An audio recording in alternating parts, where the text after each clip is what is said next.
నమస్తే, welcome to plus TV Telangana. నేను మీ బాను. ప్రస్తుతం మనం ప్రెస్ క్లబ్లో ఉన్నాం.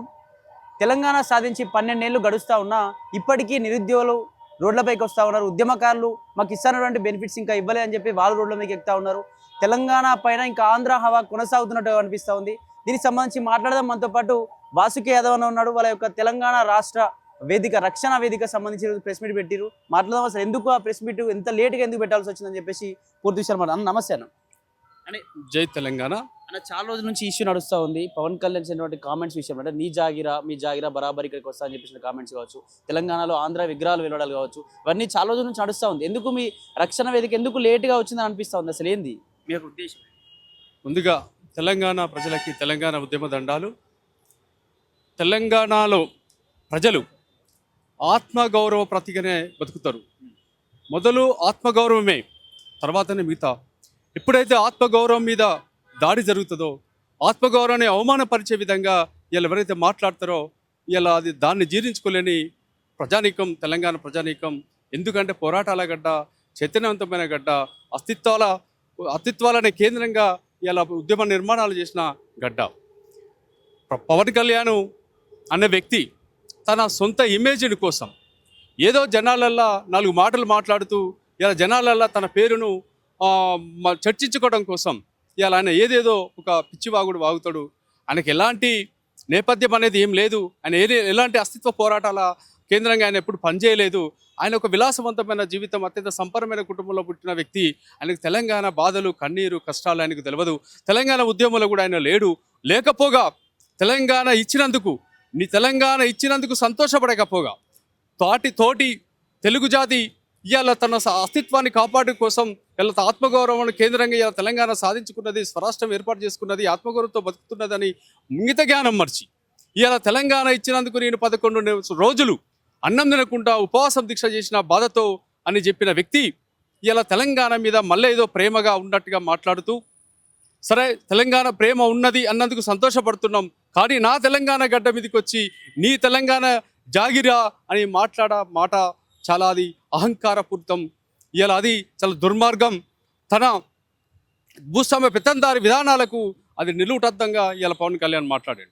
అది చిన్న అంశం, కానీ ఇలా తెలంగాణ ఏర్పడ్డ తర్వాత ఇలా నీళ్లు, నిధులు, నియామకాలు, ఇలా మా పిల్లలకు ఉద్యోగాలు వస్తాయని, మా వనరుల మీద మా వాటా దక్కుతుందని, సంపద మీద మా వాటా దక్కుతుందని, పాలనలో మా వాటా దక్కుతుందని, మా ఉద్యోగాలు మా పిల్లలకు వస్తాయని ఇలా మేము ప్రాణాలు తెగించి ఇలా అమరవీరుల సాక్షిగా ఇలా 1200 పైచీలకు అమరవీరుల సాక్షిగా సాధించుకున్న తెలంగాణలో ఇలా మళ్ళా తెలంగాణ అస్తిత్వం కోసం మళ్ళా పోరాటం చేస్తామని ఇలా ప్రెస్ మీట్ పెట్టడం చాలా బాధాకరం. దానికి కారణం ఈ పాలక వర్గాలే దానికి బాధ్యత వహించాల్సి వస్తుంది మిత్రులారా.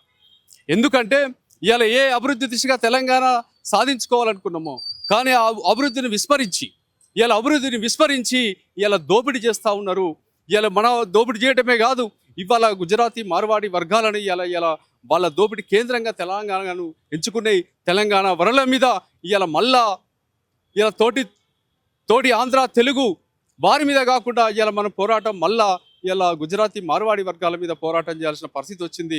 దానికి కారణం ఇవాళ తెలంగాణ వరల మీద వాళ్ళది ఆధిపత్యం, మళ్ళా ఇలా వాళ్ళ ఆధిపత్యం దిశగా వాళ్ళు ఇలా దోపిడీ కొనసాగిస్తూ ఉన్నారు. ఇలా హాస్పిటల్ రంగంలో వాళ్ళే వస్తూ ఉన్నారు, ఇలా ప్రైవేట్ స్కూల్లో వాళ్ళే వస్తూ ఉన్నారు, ఇలా రియల్ ఎస్టేట్లో వాళ్ళే వస్తూ ఉన్నారు. ఇలా మొత్తం ఎక్కడైతే ఆర్థికంగా లాభాలు ఎక్కడుంటాయో ఇలా వాళ్ళు వాటి మీద కూర్చొని తెలంగాణ ప్రజలను మళ్ళీ ఆర్థిక దోపిడీ చేస్తూ అణచివేసే ప్రక్రియ కొనసాగుతున్నది.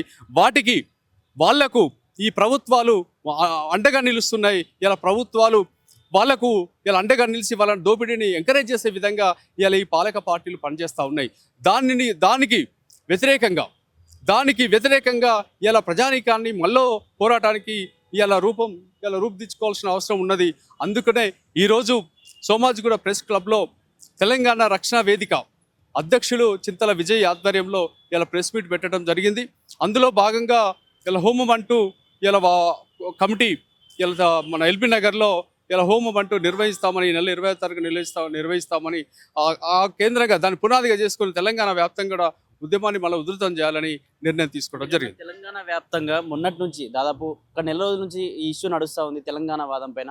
దీనిపైన ఎవరు మాట్లాడినా, తెలంగాణ ఉద్యమకారులు మాట్లాడినా, ఎవరు మాట్లాడినా వీళ్ళంతా ప్రాంతీయ విభేదాలు రెచ్చగొడతా ఉన్నారు. అసలు ఇందులో ఉద్యమకారులు ఎవరు లేరు, ఉద్యమాలు చేసిన వారు ఎవరు లేరు, వీళ్ళంతా పేడ ఆర్టిస్టులు, కావాలనే మత ఘర్షణలు రేపడానికి మాత్రమే వీళ్ళు ఉన్నారు అంటూ కూడా రకరకాల వ్యక్తులు రకరకాలుగా మాట్లాడుతున్నటువంటి చూస్తూ ఉన్నాం. వాళ్ళకి ఏం చెప్పాలనుకుంటారు? 69 సంవత్సరాల క్రితం కూడా తెలంగాణ ప్రత్యేక రాష్ట్రం ఏర్పడాలని చాలామంది మేధావులు, ఉద్యమకారులు, ఉపాధ్యాయులు పోరాటం చేస్తే 300 పైచిలుకు మందిని అప్పటి కాసునంద్ర బ్రహ్మానందరెడ్డి కాల్చిపడేసి అప్పుడు కూడా ఇదే మాట మాట్లాడారు. మలిదశ ఉద్యమంలో ఇలా బెల్లి లలిత కాంచి మారోజు వీరన్న మళ్ళీ అంకురార్పణ చేసిన ఉద్యమానికి ఇలా వాళ్ళు అంకురార్పణ చేస్తే అది రగిలి ఇలా కేసీఆర్ దాని నాయకత్వాన్ని అందుకొని ఇలా తెలంగాణ సాధించడం జరిగింది. అప్పుడు కూడా ఇదే రకంగా మాట్లాడారు, రవాక చవాకులు మాట్లాడారు. ఇలా మార్వాడీలకు వ్యతిరేకంగా మాట్లాడితే ఇలా హిందూ వ్యతిరేకులుగా, హిందూ ద్రోహులుగా ఇలా ముద్రించే పరిస్థితి ఇలా వస్తూ ఉన్నది. ఇలా నిజంగా హిందువులు ఎవరు? ఈ దేశాన్ని ఇప్పటి వరకు బీజేపీ ప్రభుత్వం 12 సంవత్సరాల నుంచి పరిపాలిస్తున్నది. మరి హిందువుల జీవన విధానంలో ఎలాంటి మార్పు జరిగింది? ఈ హిందువులకు ఎన్ని కోట్ల ఉద్యోగాలు ఇచ్చినావు? ఈ హిందువులను ఆర్థికంగా ఎంతో డెవలప్ చేసినావు?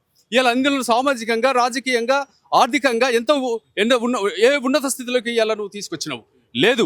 ఇలా వాళ్ళ ఓటు బ్యాంకుగా, హిందువులను ఓటు బ్యాంకుగా ఇలా వాడుకొని అధికారంలోకి వచ్చిన బీజేపీ పార్టీ అయితేంది, ఇక్కడికి వచ్చిన కాంగ్రెస్ పార్టీ అయితేంది, ఓన్లీ బీసీ, ఎస్సీ, ఎస్టీ వాళ్ళను ఓటు బ్యాంకుగా వాడుకొని ఈ దేశ సంపదను వాళ్ళ అధికారం చేపట్టి ఈ దేశ సంపదను దోపిడీ చేస్తూ ఉన్నారు. ఇలా వాళ్ళ గణాంకాలు ఇలా చెప్తా ఉన్నాయి.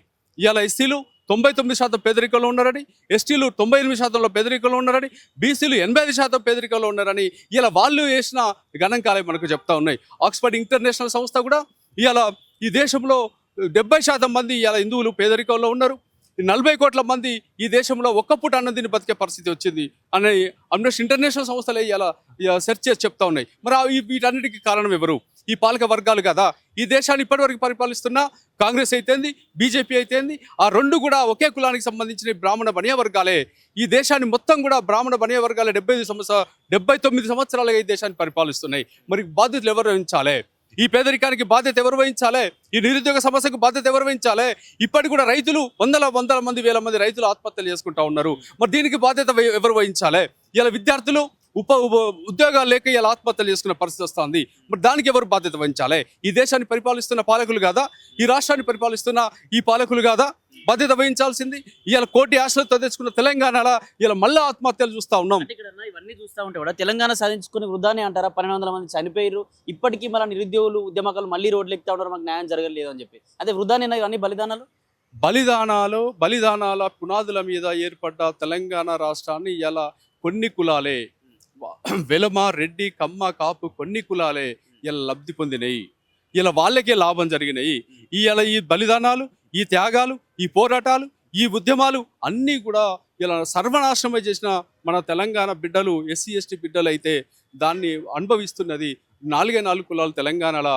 రెడ్డి, వెలమ, కమ్మ, కాపు అయితే, బనియా అయితే, మార్వాడి అయితే, ఈ దేశంలో 2 కులాలు బ్రాహ్మణ బనియా వర్గాలే. ఈ కులాలకే లబ్ధి పొందింది దేశంలో, ఆ రాష్ట్రంలో. ఈ 85% నుంచి 90% ఉన్న ఈ వర్గాలు అన్యాయానికి గురైన, ఇంకా దోపిడీ గురవుతున్నది. తెలంగాణ రాకముందైతే ఏ పరిస్థితులు ఉన్నాయో ఇప్పుడు కూడా అదే పరిస్థితులు ఉన్నాయి. ఏ పరిస్థితులలో మార్పు జరగలేదు. దానికి కారణము ఈ పాలక వర్గాలు అవలంబిస్తున్న విధానాలే. ఆ పాలక వర్గాలు అవలంబిస్తున్న విధానాలు పెత్తందారికి, భూస్వామ్య దోపిడీ కులాలకు ఇలా లాభం చేకూర్చే విధంగా ఉన్నాయి. నా తెలంగాణ ప్రజలకు, నా ఆదివాసీ బిడ్డలకు, ఇలా నా కోయ బిడ్డలకు, నా బీసీ బిడ్డలకు పూర్తిగా అన్యాయం జరుగుతూ ఉన్నది. ఇలా ఆదివాసీలను అడవులలో నుంచి ఎల్లగొడతా ఉన్నారు.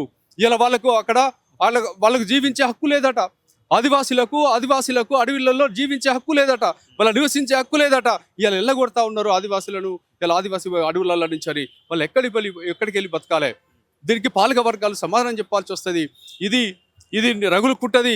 మళ్ళా తెలంగాణ మరో అస్తిత్వ పోరాటానికి ఇలా రూపుదాస్తుంది, ఇలా కేంద్ర బిందువు అవుతుంది. దానికి బాధ్యత ఈ పాలక వర్గాలే వహించాలి. ముఖ్యంగా బీజేపీ, కాంగ్రెస్ పార్టీ వహించాలని, తెలంగాణ ప్రజానికి కానీ వీళ్ళు దోపిడీని తెలంగాణ ప్రజానికి గుర్తించాలని, ఇలా దొంగలెవరో, దోషులెవరో, ఇలా బాధితులెవరో, బాధించబడే వాళ్ళు ఎవరో, పీడింప వాళ్ళు చేసే వాళ్ళు ఎవరో గుర్తించే ఉద్యమానికి శ్రీకారం చుట్టాలని విజ్ఞప్తి చేస్తూ సెలవు.